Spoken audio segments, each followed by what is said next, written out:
सिख कौम के इतिहास दे विच पहला मस्सा रंगण सी जिसने दरबार साहब दे विच नाच नचाया सी ते गाने गवाए सन। दूसरी मिसाल इस नवें मस्सा रंगण सरसे दी है जिसने रकाबगंज के उस कोविड सेंटर विच पवित्र लखी शाह वंजारा के हाल दे विच जिहड़े कोविड के पेशेंट आए सन उन्हां कोल गाने गवाए ते नाच नचाया। की तुलना कर रहे हैं मस्सा रंगड़ के समय से, जिसने दरबार साहब के उधर जो मैं वो लफ्ज़ भी नहीं इस्तेमाल करना चाहता, जो लड़कियां नचाई गई थी उस वक्त वहाँ पर गुरुघर के अंदर, उसके साथ कंपैरिजन कर रहे हैं उन डॉक्टर्स का जिन डॉक्टर्स ने लोगों की जान बचाने के लिए थेरेपी यूज की और सिर्फ 5 से 6 मिनट की वो जो वीडियो बनी उसके ऊपर इन्होंने इतना बड़ा बवाल बना दिया कि जो बिल्कुल मर्यादा की उल्लंघना नहीं है। डॉक्टर्स के साथ ये जो बात हुई है, डॉक्टर्स ने उसका जवाब दिया, उसी वक्त उसकी माफी मांगी कि हमको आपकी मर्यादा नहीं दी और जिसके साथ मर्जी तुलना करते रहे। संगत को बड़ी अच्छी तरीके से पता है ये वो स्थान है जहाँ पर लोगों की जान बचाई गई है।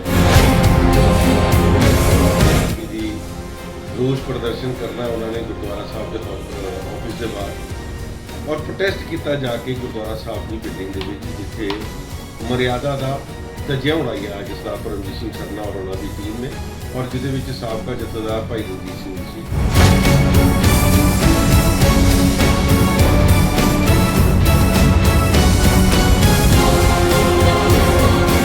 सबसे बड़ी बात है सरदार परमजीत सिंह सरना, एक ही उनको 2-3 लफ्ज हैं जो शब्द वो दोनों भाई इस्तेमाल करते हैं। इसकी तुलना कर रहे हैं मस्सा रंगड़ के समय से, जिसने दरबार साहब के उधर जो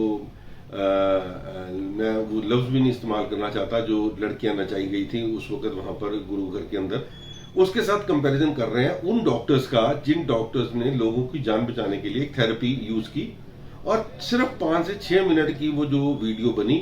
उसके ऊपर इन्होंने इतना बड़ा बवाल बना दिया कि जो बिल्कुल मर्यादा की उल्लंघना नहीं है, क्योंकि मर्यादा की उल्लंघना उस चीज को कहा जाता है कि जो जान के की जाए वो उल्लंघना होती है। जैसे परमजीत सिंह सरना के समय के बीच में जिस वक्त यहाँ पर आनंद कारज हुए थे, उल्टे 2 लावें आगे ली गई 2 पीछे ली गई, जानबूझ के जो बात की जाए डेलिबरेटली जिस गलती को कहा जाता है उसको मर्यादा का उल्लंघना कहते हैं। डॉक्टर्स के साथ ये जो बात हुई है, डॉक्टर्स ने उसका जवाब दिया, उसी वक्त उसकी माफी मांगी कि हमको आपकी मर्यादा नहीं थी। पहली बात तो एक गैर सिख डॉक्टर को क्या जरूरत पड़ी थी इसकी माफी मांगने की, मगर उन्होंने हमारी सेंटीमेंट्स को देखते हुए, सिख कौम के सेंटीमेंट्स को देखते हुए उन्होंने उसी वक्त उनकी माफी मांगी। बतौर प्रबंधक हमने भी प्रेस कॉन्फ्रेंस करके संगतों से इस बात के जानू कराया और उनसे माफी मांगी अगर किसी के ठेस पहुंची है। इतनी बड़ी जिम्मेवारी लेने के बावजूद भी आज इनको एक इसके ऊपर सियासत करने की बहुत जरूरत पड़ रही है। तो मैं समझता हूँ इनकी अपनी मानसिक स्थिति है और जिसके साथ मर्जी तुलना करते रहे। संगत को बड़ी अच्छी तरीके से पता है ये वो स्थान है जहाँ पर लोगों की जान बचाई गई है। लोगों की जान बचाते हुए पिछले कोई 1.25 महीने से जिस तरीके से लोग यहाँ से ठीक होके गए हैं, आज भी वो 12 बुजुर्ग हमारे जो 12 में से मेरे ख्याल 8 बुजुर्ग आज यहाँ से डिस्चार्ज हुए हैं, जिनको ऐसे लग रहा था कि वो बिल्कुल मौत के मुंह में चले गए हैं। जिस वृद्ध आश्रम से उनको लेके आए थे, जिस स्थिति में वो पता चलिया कि उन्होंने की हाल है। आज दूसरे पासे कल ਜਿਹੜੇ इजराइल ਦੇ ਲੋਕ ਸੀ 65 ਬੰਦੇ ਕੱਲ ਇਥੋਂ ਡਿਸਚਾਰਜ ਹੋਏ ਨੇ। ਸੋ ਮੈਂ ਸਮਝਦਾ ਕਿ ਜਿੱਥੇ ਲੋਕਾਂ ਨੂੰ ਜ਼ਿੰਦਗੀ ਮਿਲੀ ਹੈ ਉਸ ਜਗ੍ਹਾ ਨੂੰ ਐਸੀ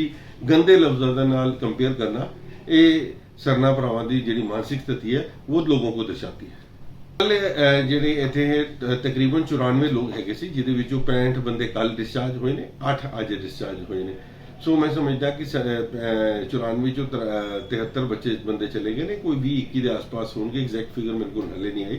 बट इन्ने रह गए ने। और महाराज की कृपा ऐसी हुई है कि जिस दिन तो यह कोविड केयर सेंटर शुरू होया रोज ग्राफ थले आया। दिल्ली के अज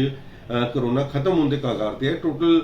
कल का फिगर जी 131 की आई सी और अज दिल्ली के साढ़े कोविड सेंटर से 20-21 बंदे होने करके मैं समझदा कि बहुत बड़ी राहत दिल्ली को मिली है और ये सारी की सारी गुरु तेग बहादुर साहब की अपनी कृपा सदका है। एक गल तो स्पष्ट है कि ये कोविड केयर सेंटर बनाया गया था उस टाइम के ऊपर जिस वक्त लोग ਇੱਕ ਦੂਜੇ ਤੋਂ ਡਰਦੇ ਸੀ, ਇੱਕ ਦੂਜੇ ਦੀ ਸ਼ਕਲ ਦੇਖਦੇ ਹੋਏ ਘਬਰਾਉਂਦੇ ਸੀ ਕਿ ਜੋ ਹਾਲਾਤ ਬਣ ਗਏ ਸੀ ਦਿੱਲੀ ਦੇ ਵਿੱਚ, ਨਾ ਕਿਸੇ ਨੂੰ ਆਕਸੀਜਨ ਮਿਲਦੀ ਸੀ, ਨਾ ਕਿਧਰੇ ਬੈੱਡ ਮਿਲ ਰਹੇ ਸੀ, ਨਾ ਕੋਈ ਵੈਂਟੀਲੇਟਰ ਮਿਲ ਰਹੇ ਸੀ। ਉਸ ਵਕਤ ਫੈਸਲਾ ਲੈ ਕੇ ਕੋਵਿਡ ਕੇਅਰ ਸੈਂਟਰ ਸ਼ੁਰੂ ਕੀਤਾ ਗਿਆ ਔਰ ਜੋ ਲੋਕਾਂ ਨੂੰ ਇਹਦੇ ਨਾਲ ਰਿਲੀਫ ਮਿਲਿਆ, ਇਹ ਜਿਨ੍ਹਾਂ ਦੇ ਪਰਿਵਾਰਾਂ ਦੇ ਵਿੱਚ ਵਾਪਰਿਆ ਉਹੀ ਦੱਸ ਸਕਦੇ ਨੇ। ਸੋ ਮੈਂ ਸਮਝਦਾ ਕਿ ਇਹ ਜਿਸ ਤਰੀਕੇ ਨਾਲ ਘਟ ਰਿਹਾ ਔਰ ਖਤਮ, ਅਸੀਂ ਤਾਂ ਰੋਜ਼ ਅਰਦਾਸ ਕਰਦੇ ਹਾਂ ਕਿ ਬਿਲਕੁਲ ਖਤਮ ਹੋ ਜਾਏ, ਔਰ ਜਿਸ ਤਰੀਕੇ ਦੇ ਨਾਲ ਇਹ ਖਤਮ ਹੋ ਰਿਹਾ, ਔਰ ਅਸੀਂ ਦੂਜੇ ਪਾਸੇ ਆਪਣਾ ਬਾਲਾ ਸਾਹਿਬ ਹਸਪੀਟਲ ਦੇ ਵਿੱਚ 125 ਬੈੱਡ ਦਾ ਹਸਪੀਟਲ ਸ਼ੁਰੂ ਕਰਤਾ। ਜਿੰਨੀ ਦੇਰ ਤੱਕ ਇਹਨੇ ਇੱਥੇ ਖਤਮ ਹੋਣਾ ਹੈ ਤਦ ਤੱਕ ਸਾਡੇ ਹਸਪੀਟਲ ਸ਼ੁਰੂ ਹੋ ਜਾਣਾ, ਅਸੀਂ ਇਹਨੂੰ ਉੱਥੇ ਜ਼ਰੂਰ ਸ਼ਿਫਟ ਕਰ ਦਿਆਂਗੇ। ਦੇਖੋ, ਪਹਿਲੀ ਗੱਲ ਤੇ ਮੈਨੂੰ ਹਾਲੇ ਤੱਕ ਇਹ ਨਹੀਂ ਸਮਝ ਆਈ ਕਿ ਅੱਜ ਦਾ ਪ੍ਰੋਗਰਾਮ ਹੈ ਕੀ ਸੀ। ਜੇ ਪ੍ਰੋਟੈਸਟ ਹੈਗਾ ਸੀ ਔਰ ਕਿਹਦੇ ਖਿਲਾਫ ਸੀ ਪ੍ਰੋਟੈਸਟ, ਜਿਹੜਾ ਉਹਨਾਂ ਦੀਆਂ ਲੈਟਰ ਦੇ ਵਿੱਚ ਅਸੀਂ ਦੇਖ ਰਹੇ ਸੀ ਕਿ ਜੀ ਰੋਸ ਪ੍ਰਦਰਸ਼ਨ ਕਰਨਾ ਉਹਨਾਂ ਨੇ ਗੁਰਦੁਆਰਾ ਸਾਹਿਬ ਦੇ ਆਫਿਸ ਦੇ ਬਾਹਰ, ਔਰ ਪ੍ਰੋਟੈਸਟ ਕੀਤਾ ਜਾ ਕੇ ਗੁਰਦੁਆਰਾ ਸਾਹਿਬ ਦੀ ਬਿਲਡਿੰਗ ਦੇ ਵਿੱਚ, ਜਿੱਥੇ ਮਰਿਆਦਾ ਦਾ ਤਜਿਆ ਹੋਣਾ ਅੱਜ ਸਰਦਾਰ ਪਰਮਜੀਤ ਸਿੰਘ ਸਰਨਾ ਔਰ ਉਹਨਾਂ ਦੀ ਟੀਮ ਨੇ, ਔਰ ਜਿਹਦੇ ਵਿੱਚ ਸਾਬਕਾ ਜਥੇਦਾਰ ਭਾਈ ਰਣਜੀਤ ਸਿੰਘ ਵੀ ਸੀ, ਕਿਉਂਕਿ ਗੁਰੂ ਘਰ ਦੀ ਉਹ ਜਗ੍ਹਾ ਇਜਾਜ਼ਤ ਨਹੀਂ ਦਿੰਦੀ ਕਿਧਰੇ ਧਰਨੇ ਦੇਣ ਵਾਸਤੇ, ਕਿਧਰੇ ਪ੍ਰੋਟੈਸਟ ਕਰਨ ਵਾਸਤੇ। ਲੋਕਾਂ ਨੂੰ ਕਿਹਾ ਗਿਆ ਕਿ ਅਸੀਂ ਤੁਹਾਨੂੰ ਫ੍ਰੀ ਦਰਸ਼ਨ ਕਰਾਉਣ ਜਾ ਰਹੇ ਹਾਂ ਗੁਰਦੁਆਰੇ, ਔਰ ਉੱਥੇ ਫ੍ਰੀ ਦਰਸ਼ਨ ਦੇ ਨਾਮ ਤੇ ਭੀੜ ਇਕੱਠੀ ਕਰ ਲਈ। ਇੱਥੇ ਆ ਕੇ ਪ੍ਰੋਟੈਸਟ ਦੀ ਗੱਲ ਕੀਤੀ ਗਈ, ਨਾਲ ਕਿਹਾ ਗਿਆ ਜੀ ਅਸੀਂ ਪ੍ਰਬੰਧਕਾਂ ਨੂੰ ਕਹਿ ਕੇ ਆਇਆ ਕਿ ਕੋਵਿਡ ਸੈਂਟਰ ਬੰਦ ਕੀਤਾ ਜਾਏ। ਤਾਂ ਮੈਂ ਸਮਝਦਾ ਕਿ ਇਹ ਜਿਹੜੀ ਇੱਕ ਸਮੁੰਦਰ ਦੇ ਵਿੱਚ ਜਿਹੜੀ ਬਿਨਾਂ ਨੈਵੀਗੇਸ਼ਨ ਦਾ ਜਿਹੜੀ ਸ਼ਿਪ ਹੋ ਜਾਂਦੀ ਹੈ ਨਾ, ਉਹ ਹੈ ਜਿਹਨੂੰ ਆਪਣੇ ਬਾਰੇ ਪਤਾ ਹੀ ਨਹੀਂ ਹੈ ਕਿ ਮੈਂ ਜਾਣਾ ਕਿੱਥੇ ਹੈ। ਦਿਸ਼ਾਹੀਨ ਜਿਹੜੇ ਲੋਕ ਨੇ ਇਹ ਉਹਨਾਂ ਚੋਂ ਬੰਦੇ ਨੇ ਜਿਨ੍ਹਾਂ ਨੂੰ ਆਪਣਾ ਮਕਸਦ ਹੀ ਨਹੀਂ ਪਤਾ ਕਿ ਅੱਜ ਕਰਨ ਕੀ ਆਇਆ। ਜੇ ਪ੍ਰੋਟੈਸਟ ਕੀਤਾ ਔਰ ਗੁਰੂ ਘਰ ਦੇ ਵਿੱਚ ਪ੍ਰੋਟੈਸਟ ਕੀਤਾ, ਮੈਂ ਸਮਝਦਾ ਇਸ ਤੋਂ ਵੱਡੀ ਔਰ ਇਸ ਤੋਂ ਮਰਿਆਦਾ ਦਾ ਉਲੰਘਣਾ ਹੋਰ ਕੋਈ ਨਹੀਂ ਕਰ ਸਕਦਾ।